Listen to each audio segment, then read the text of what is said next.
ಸಾಮಾನ್ಯವಾಗಿ ರಾತ್ರಿ ವೇಳೆ ಅಥವಾ ನಿರ್ಜನ ಪ್ರದೇಶಗಳಲ್ಲಿ ನಡೆಯುವ ಮಾದಕ ವಸ್ತು ಸೇವನೆ ಈ ಬಾರಿ ಕಾರವಾರದಲ್ಲಿ ಮಠಮಠ ಮಧ್ಯಾಹ್ನವೇ ಜನಸಂಚಾರ ಹೆಚ್ಚಿರುವ ರಾಷ್ಟ್ರೀಯ ಹೆದ್ದಾರಿ 66ರ ಫ್ಲೈಓವರ್ ಕೆಳಗೆ ನಡೆದಿರುವುದು ಗಮನ ಸೆಳೆಯುವ ಘಟನೆಯಾಗಿ ಪರಿಣಮಿಸಿದೆ.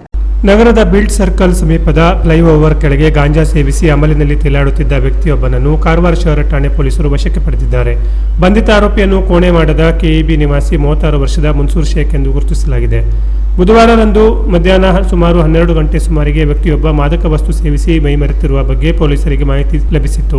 ತತ್ಕ್ಷಣ ಧಾವಿಸಿದ ಪಿಎಸ್ಐ ಉದ್ದಪ್ಪ ಎ ದರಪ್ಪನವರ್ ನೇತೃತ್ವದ ಪೊಲೀಸ್ ತಂಡ ಆರೋಪಿಯನ್ನು ವಶಕ್ಕೆ ಪಡೆದು ಠಾಣೆಗೆ ಕರೆತಂದಿತು. ನಂತರ ನಡೆಸಿದ ವೈದ್ಯಕೀಯ ಪರೀಕ್ಷೆಯಲ್ಲಿ ಆರೋಪಿಯು ಗಾಂಜಾ ಸೇವಿಸಿರುವುದು ದೃಢಪಟ್ಟಿದೆ. ವೈದ್ಯಾಧಿಕಾರಿಗಳ ವರದಿ ಆಧರಿಸಿ ಆರೋಪಿಯ ವಿರುದ್ಧ ಎನ್ಡಿಪಿಎಸ್ ಕಾಯ್ದೆ ಅಡಿಯಲ್ಲಿ ಪ್ರಕರಣ ದಾಖಲಿಸಿ ಮುಂದಿನ ತನಿಖೆ ಕೈಗೊಳ್ಳಲಾಗಿದೆ. ಹೆದ್ದಾರಿ ಪ್ರದೇಶದಲ್ಲಿ ಅದು ಮಧ್ಯಾಹ್ನವೇ ಮಾದಕ ವಸ್ತು ಸೇವನೆ ನಡೆದಿರುವುದು ಸಾರ್ವಜನಿಕರಲ್ಲೂ ಆತಂಕ ಮೂಡಿಸಿದೆ. Canara plus news, Karwar.